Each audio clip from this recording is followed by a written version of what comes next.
Good day. This is James Spencer from Spencer Music and Artist Development. I'm located in beautiful Long Beach, California. I am a musicologist and film historian, and I'm also a concert pianist. And I am truly honored and delighted to be taking this Hitchcock class with Turner Classic Movies. And I would like to use this time to talk about my favorite film composer and someone who's important to the Hitchcock formula, and that is Bernard Herrmann. So I know a lot of people might know a little bit about Herrmann, but they might not know about his background that led to this extraordinary connection with Hitchcock. So I'd like to jump right into that. So Bernard Herrmann was born, Max Herrmann, on June 29, 1911 in New York City to Russian Jewish immigrants. And it was his father, Abram, that saw this talent in his son and encouraged it. So starting at age 4, Bernard Herrmann was studying music, studying piano, voice, violin, composition.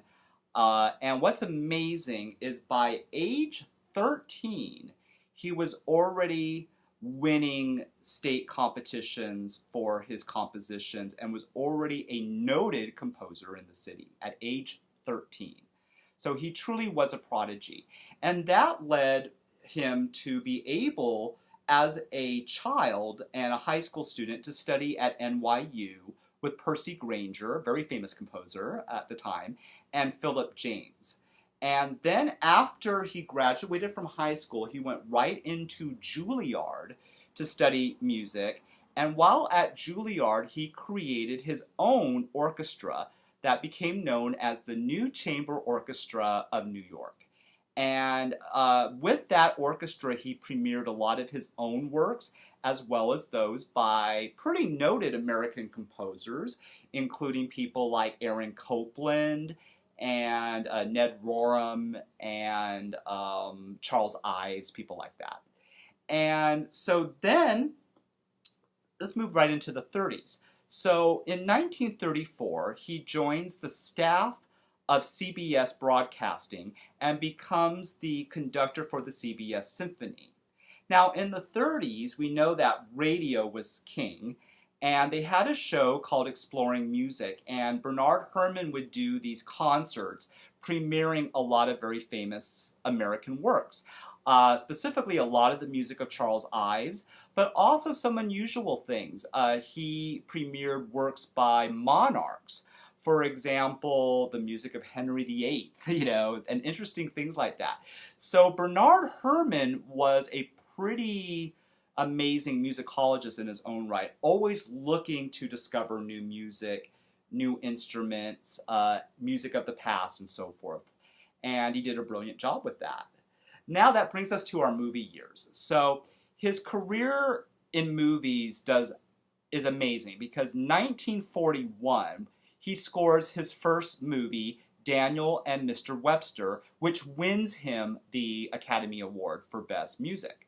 And that was the very first movie he did, so it's pretty amazing. That year, he also scores another important movie, and that is Citizen Kane, with Orson Welles. And what I find unique about that movie is the orchestration in the color. And what that means is he's using unusual instruments, like scoring for 4 alto flutes, for example, in the opening scene.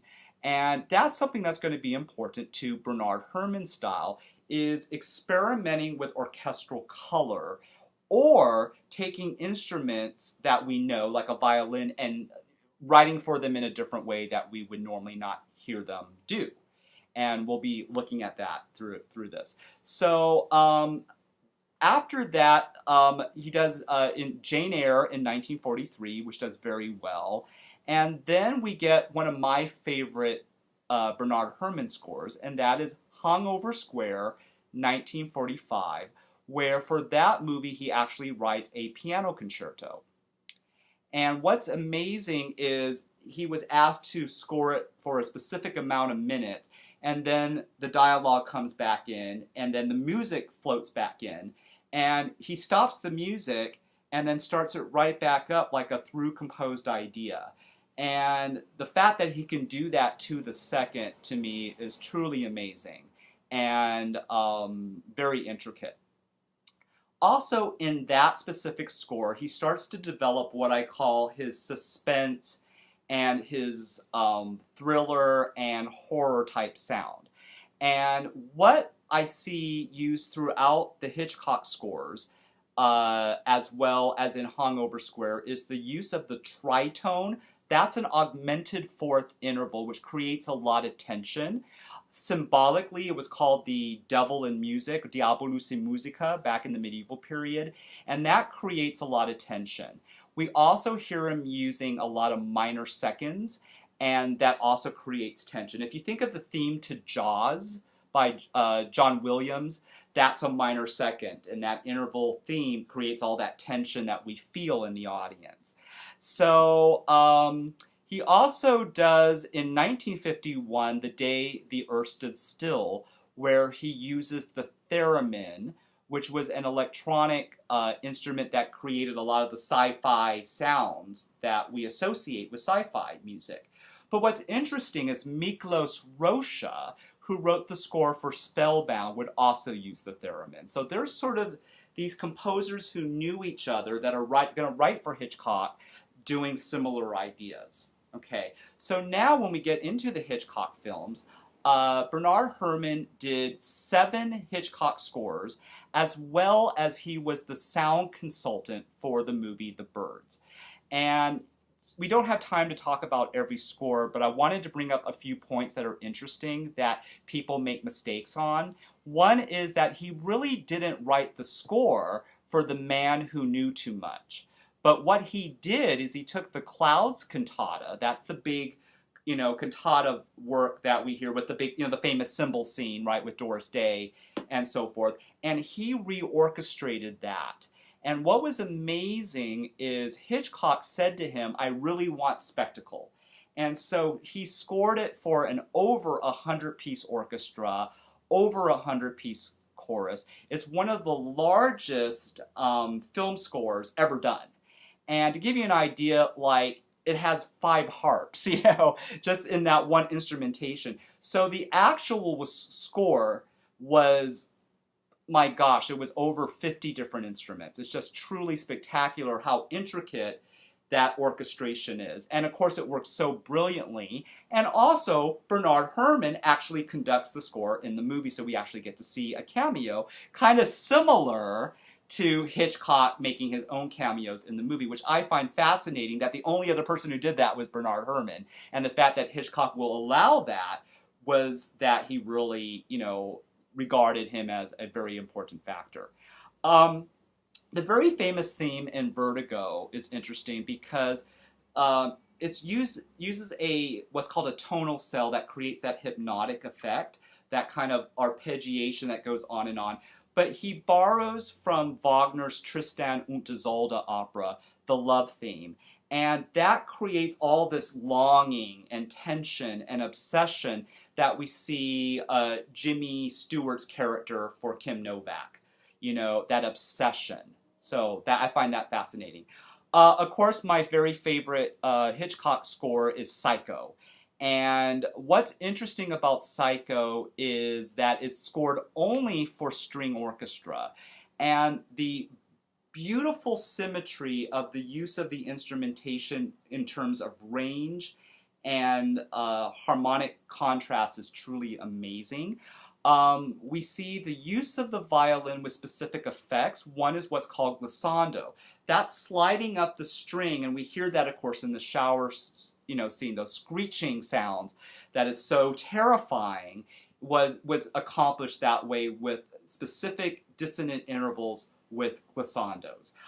We also have them using the wood of the bow, instead of bowing with the hair of the bow, to create unusual metallic effects and things that are just creepy. And I find that so fascinating that he was able to do that. The other thing I find fascinating is he was the sound consultant on The Birds. And even though it didn't really have a musical score, he experimented with taping birds, playing them backwards, adding electronic effects to create that just frightening sound of those birds through that movie, which is truly spectacular, the use of electronics in that score.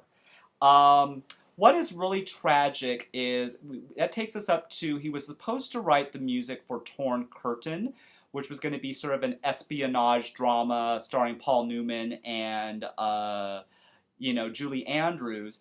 And at this time, Hitch was getting a lot of pressure to have scores that were more pop music, more rock.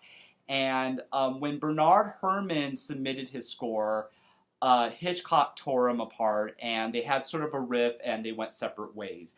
And I find it so tragic that that happened because, Hitchcock truly loved Bernard Herrmann's work, and it just that, the times were changing and so forth.